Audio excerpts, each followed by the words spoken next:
You tell yourself you lack Felix, that something inside you is broken. You watch others rise early, train relentlessly, move with purpose, and you wonder why your strength collapses when comfort calls. But the ancient warriors never asked this question. They did not ask, why am I weak? They asked, where is my fear hiding? In feudal Japan, discipline was not a personality trait. It was a code, a system designed to function even when the spirit trembled. Samurai understood something modern men have forgotten.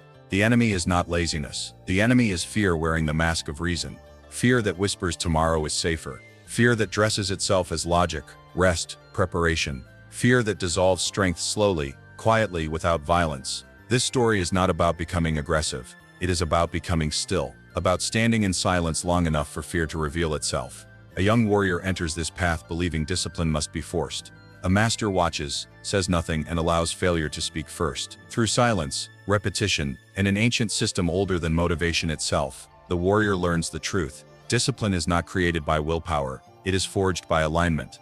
This is the silent warrior path. And this is how unbreakable discipline is born. If you enjoyed the video, don't forget to like, comment, and subscribe so I can keep bringing you great content. Each dawn he entered the training ground with intention, yet by midday his focus scattered like ash in the wind. His body moved, but without unity. His mind promised control, then quietly betrayed him. What began as effort slowly became frustration. What began as hope turned into quiet self-contempt. He watched others train with steady breath and calm eyes. Their movements were clean, their posture unbroken. Comparison became his daily poison. Every glance outward deepened the same conclusion inward. I am weaker than them. In the stone courtyard of the monastery, mist clung to wooden beams like unspoken judgment. The master stood nearby, hands folded inside his sleeves, observing without interference. He neither corrected nor encouraged. His silence felt heavier than criticism. The warrior mistook silence for disappointment. He pushed harder, believing force could compensate for doubt. But effort born from fear fractures quickly.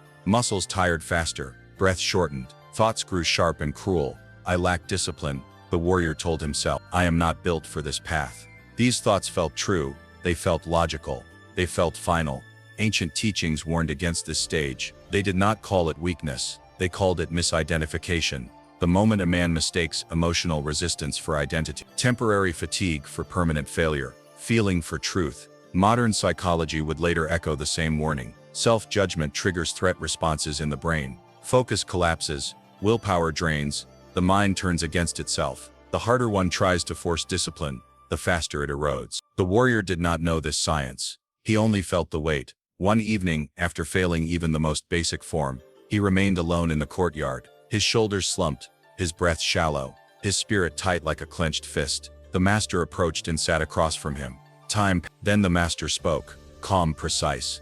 You believe discipline is something you do not have, he said, but absence and obstruction are not the same. The warrior looked up, confused. You rise before the sun, the master continued. You return even after failure. He paused. Is this the behavior of a man without discipline? The question unsettled him. You are not failing because you are weak, the master said. You are failing because you are fighting yourself. Silence followed. The warrior felt something shift, not relief, but exposure. In battle, the master continued. A soldier who believes he is already defeated hesitates before the strike. He gestured toward the empty courtyard. You hesitate before effort because you have already judged the outcome. The realization cut deep. Every failure had been rehearsed before it happened. Every attempt poisoned by expectation. Every action taken with the quiet belief of collapse. The cage was never discipline. It was the story he told himself. The master stood. Do not repair yourself, he said. First, see yourself clearly. And with that he left. The warrior remained seated as night settled over the monastery. Lantern light flickered against stone. Wind moved through pine branches without effort. For the first time, a dangerous thought surfaced. What if I am not broke? What if I have only been misled? That thought brought no comfort. It brought responsibility. And responsibility, he sensed, was the true beginning of the path. The warrior returned to training with a quieter mind, but the struggle did not disappear. Something subtler replaced. He no longer called himself weak. That belief had cracked. Yet discipline still slipped through his hands in ways that felt reasonable. He delayed practice by moments that stretched into hours. He chose rest on days that were merely uncomfortable. He told himself he was being strategic, balanced, intelligent. The danger was no longer loud doubt. It was calm justification. The master watched closely.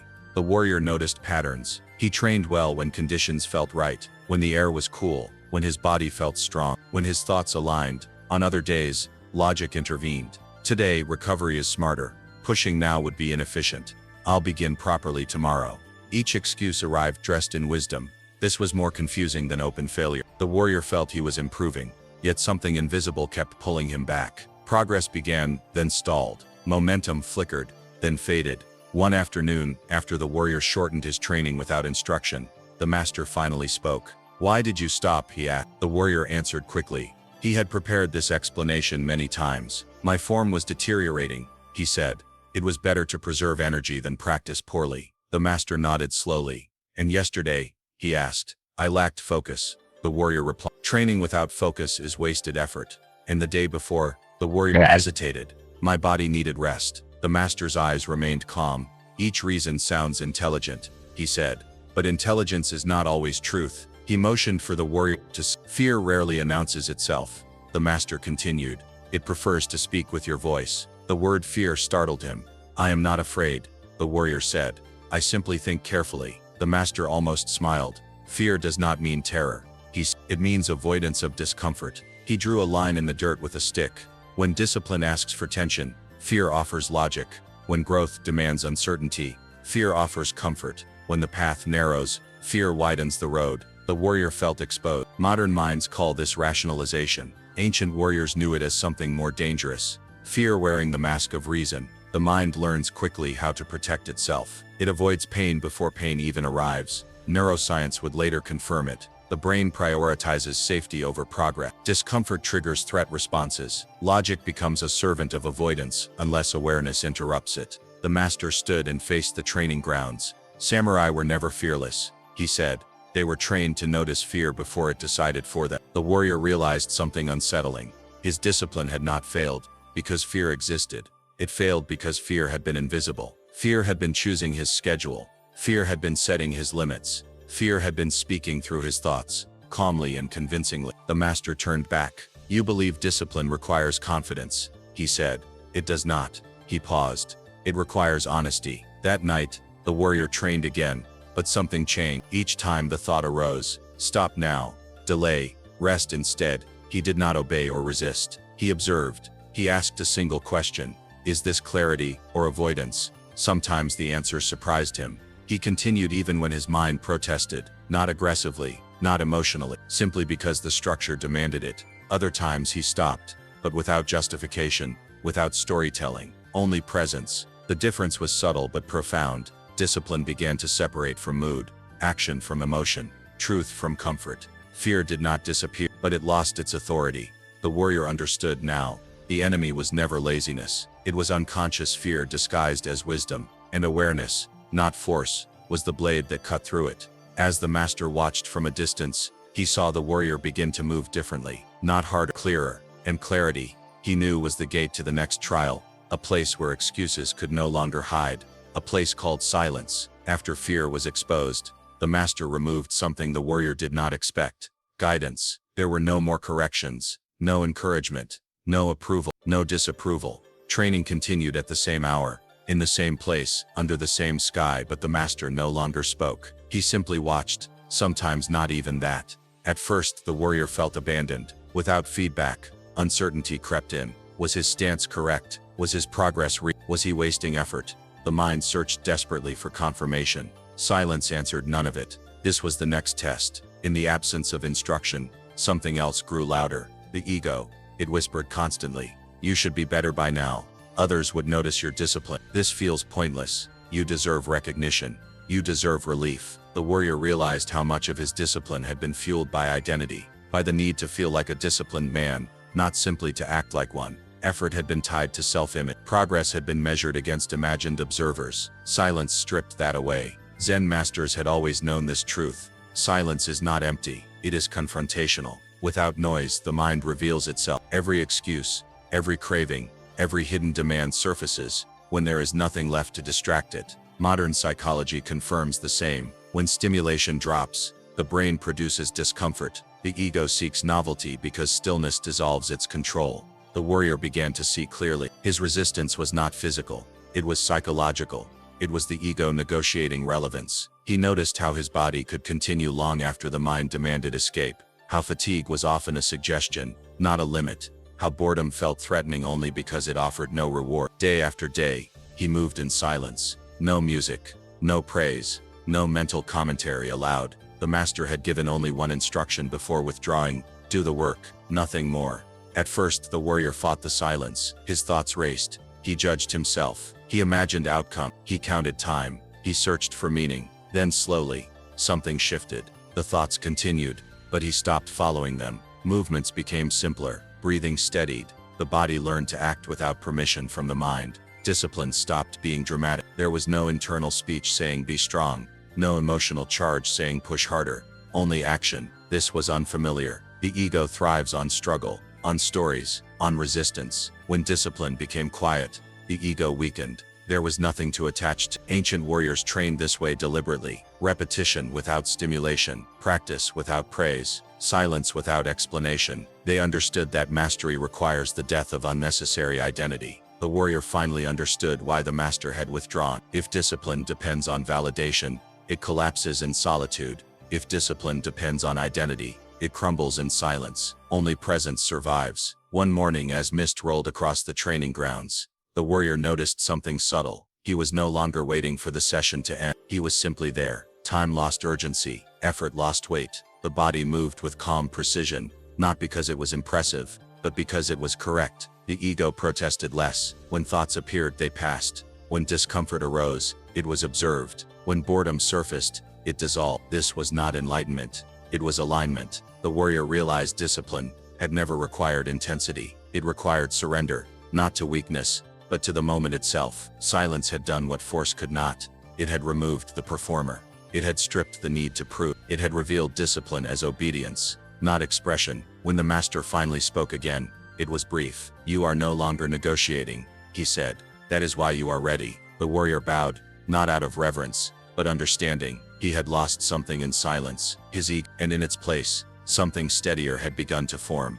A discipline that did not ask permission from emotion, identity, or fear. Ahead waited the next revelation, not silence, structure. When the ego quieted, the master returned, not with inspiration, but with structure. The warrior expected deeper philosophy. Instead, he was given routine, the same wake time, the same movements, the same order, the same ending, every day. At first it felt disappointing. There was no intensity, no variation, no sense of progress. Training became predictable, almost dull. The warrior wondered if this was stagnation disguised as wisdom. The master saw the doubt and spoke calmly. This is the system, he said, and the system is what saves you. The warrior did not yet understand. In modern life, discipline is treated like motivation, something emotional, fragile, dependent on feeling strong. But the ancient warriors knew better. They never trusted mood, they trusted structure. Bushido was not a list of heroic ideals. It was an operating system. You woke when it was time to wake. You trained when it was time to train. You rested when it was time to rest. Not because you felt ready, but because the system said so. The master explained that freedom was never found in choice. It was found in removing unnecessary choice. Stoic philosophers taught the same lessons centuries apart. Decision fatigue weakens the mind. The more you negotiate, the less strength you have. Modern neuroscience confirms it. Every decision drains cognitive energy. When discipline relies on constant choice, should I train today? Should I push harder? Should I rest? It eventually collapses. The brain seeks relief. Systems prevent that collapse. They carry you forward when willpower disappears. The warrior began to see it. On days when his mind felt heavy, the system moved him anyway. On days when fear whispered delay, the structure left no room for debate. There was no argument to win. The path was already decided. This was not slavery, it was relief. The warrior felt lighter, less burdened by internal negotiation. He stopped asking how he felt, and started asking only one question: what is next? And the system answered. Training stopped feeling heroic, but it became consistent. There were no highs, but there were no collapses. The master watched closely. This is why most men fail, he said. They want discipline to feel powerful, but discipline is quiet. The ancient system did not excite the ego. That was its strength. It demanded obedience, not passion, presence, not intensity. As weeks passed, the warrior noticed a change. Fear still appeared, but it had less leverage. Fatigue still came, but it no longer decided action. Doubt still surfaced, but it was no longer consulted. The system held him steady. Even rest became structured, not escape, not indulgence, recovery without guilt, action without tension. This balance was deliberate. Ancient warriors understood sustainability. They trained for decades, not moments. Burnout was failure. Consistency was victory. The warrior realized something unsettling. Much of his past discipline had been emotional performance, bursts of effort followed by collapse, intensity without longevity. The system removed drama, and with drama gone, strength grew quietly. Others noticed the change, not because he trained harder, but because he was always there, always present, always moving forward at the same pace. The master finally gave the deeper teaching. Motivation is unreliable, he said. Identity is unstable.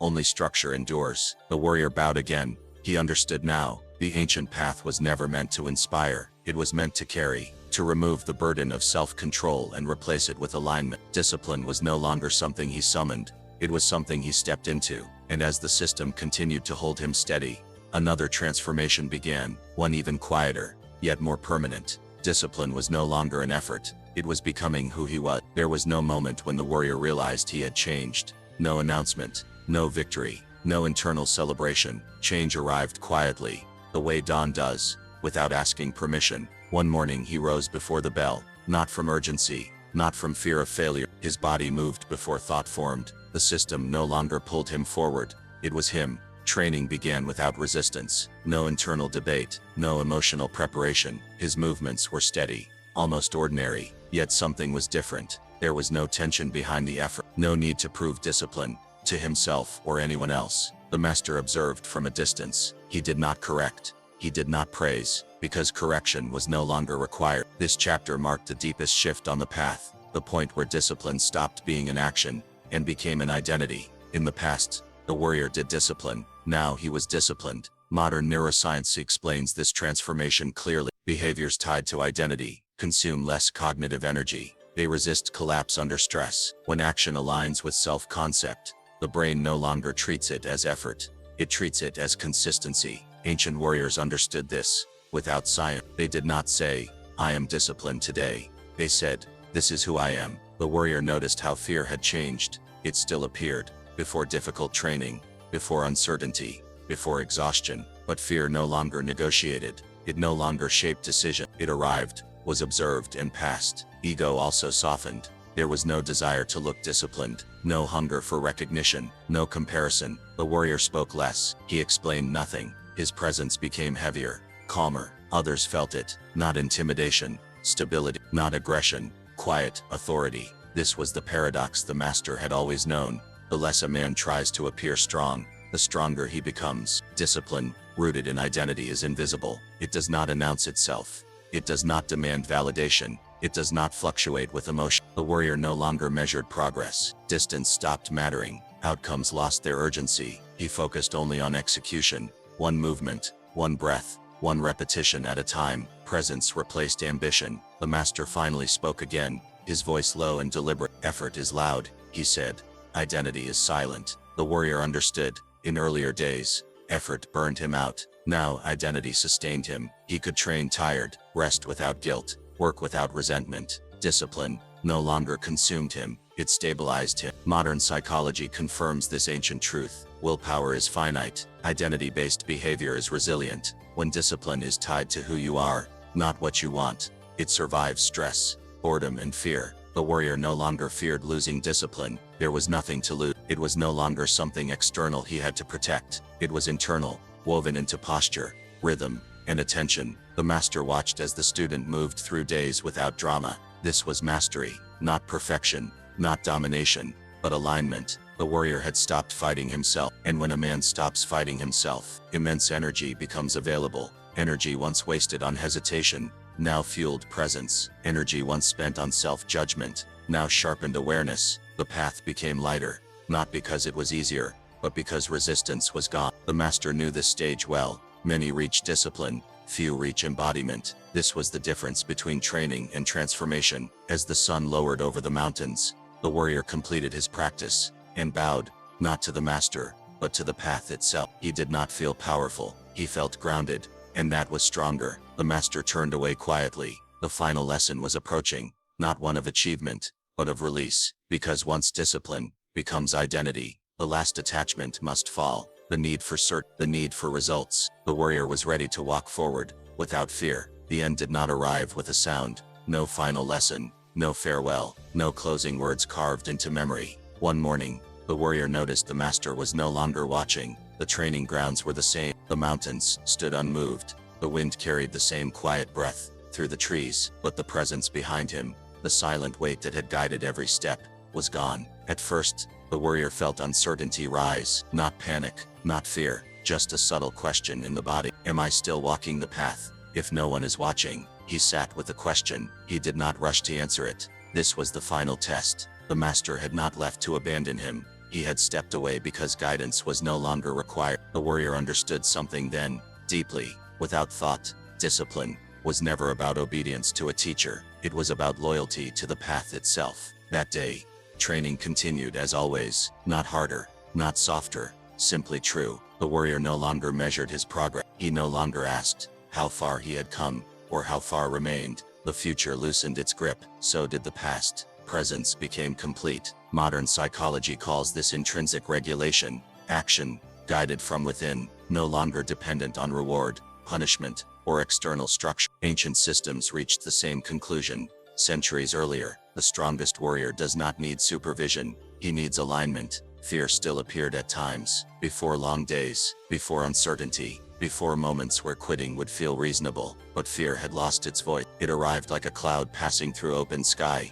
visible, but unable to stay. The warrior did not fight it, he did not analyze it, he did not obey it, he remained. This was the final liberation. Fear thrives on urgency, on reaction, on unconscious movement, but presence starves fear. The warrior now understood why ancient masters valued calm above intensity. Intensity burns, calm endures. He walked through his days with the same posture he held during training, shoulders relaxed, breath steady, attention wide. Life itself became practice, work, fatigue, conflict, silence. All of it was the path. The master's final lesson had not been spoken, because it could not be taught with words. It had to be lived. Strength, the warrior realized, was not the ability to push endlessly. It was the ability to continue without inner conflict, to act without argument, to remain whole when pressure increased. This was unshakable discipline, not rigidity, not force, but continuity. The ancient system had done its work. It had not made the warrior extraordinary.